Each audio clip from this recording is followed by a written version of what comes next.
آپ social media کے ذریعے سے اپنے موبائل فون میں، ٹی وی میں اور اخبارات میں، پیپر میں آپ آئے دن دیکھتے رہتے ہیں جہاں کہیں ظلم ہو رہا ہے، جہاں کہیں مصیبتیں طاری ہے، مر رہا ہے یہ مسلمان، ظلم کیا جا رہا ہے یہ مسلمان، پیٹا جا رہا ہے یہ مسلمان، آخر اس کا علاج کیا ہے؟ مار کھانے کا علاج کیا ہے؟ آخر ہم کیوں مار کھا رہے ہیں؟ ہمیں دنیا میں گاجر اور مولی کی طرح کیوں کاٹے جا رہے ہیں؟ ہم کو ہمارے دوسرے غیر مسلم ہم پر ظلم کیوں کر رہے ہیں؟ اس کی کیا وجہ ہے؟ میرے بھائیوں، اس کا دوا کیا ہے؟ اگر ہم میرے بھائیوں، میرے اہل حدیث نوجوانوں، آج مختصر بات یہ ہوگی کہ آج امت مسلمہ کی حالات کیا ہے، کس پوزیشن پر امت مسلمہ پہنچ چکے ہیں۔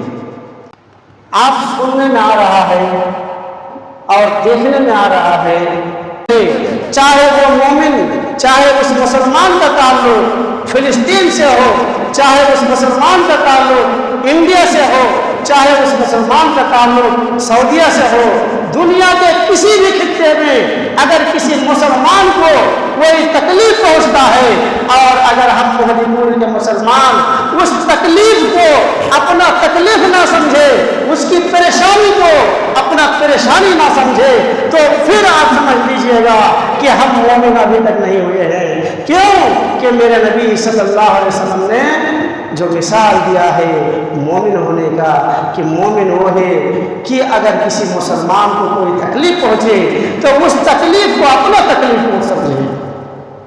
لیکن آج ایسا نہیں ہو رہا میرے بھائی۔ آج دیکھیے حسد، کینہ، کپٹ اور ایک دوسرے سے جھگڑا، مار پیٹ، لوٹ پاٹ اور گھوس خوری، سود خوری عام ہوتا جا رہا ہے۔ میرے مہدی پور کے مسلمانوں، میرے اہل حدیث بھائیوں، ہم آپ سے نصیحت، آپ کو نصیحت کرتے ہیں، اور سب سے پہلے میں اپنے آپ کو نصیحت کرتا ہوں کہ ہم لوگ آپس میں مل جل کر کے زندگی گزاریں۔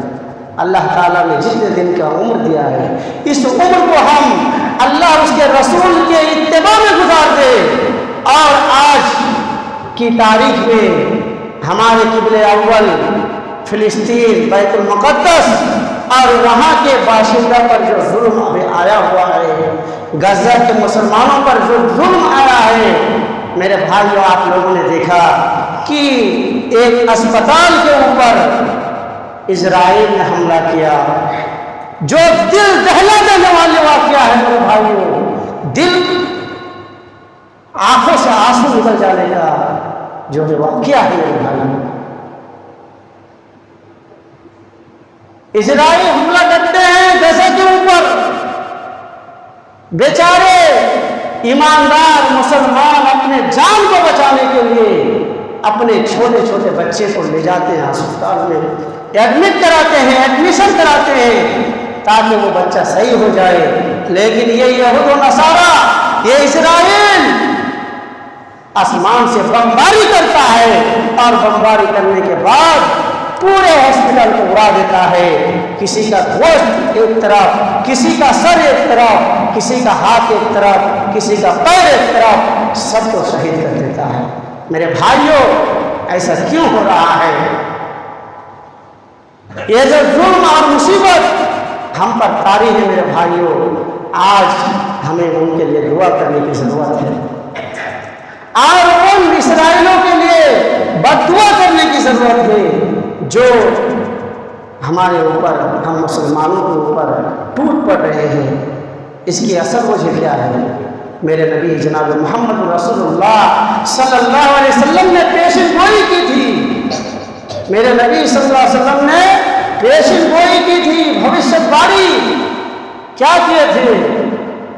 یوشک الامم ان تتداعى علیکم الامم کما تداعى الآکلۃ علی کسافتہا۔ کہا کہ مجھے ڈر ہے کہ تمہارے اوپر سارے کے سارے دنیا پورے قوم تم پر ٹوٹ پڑیں گے، جس طرح سے ایک بھوکا انسان کھانے کے دسترخوان میں ٹوٹ پڑتا ہے۔ جب انسان کو بھوک لگتا ہے تو فوراً کھانے پینے کے دکان میں جاتا ہے اور کھا کر کے ایک دم سیراب ہوتا ہے، کھا کر کے آسودہ ہوتا ہے۔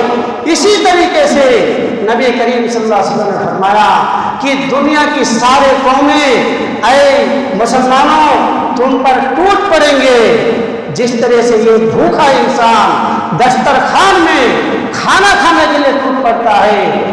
صحابہ کرام نے سوال کیا، قال قائل افمن قلت یومئذ یا رسول اللہ، اے نبی کریم صلی اللہ علیہ وسلم ہمیں بتائیے تو صحیح، کیا ہم اس دن تعداد میں کم ہوں گے؟ کیا ہماری تعداد کم ہوگی؟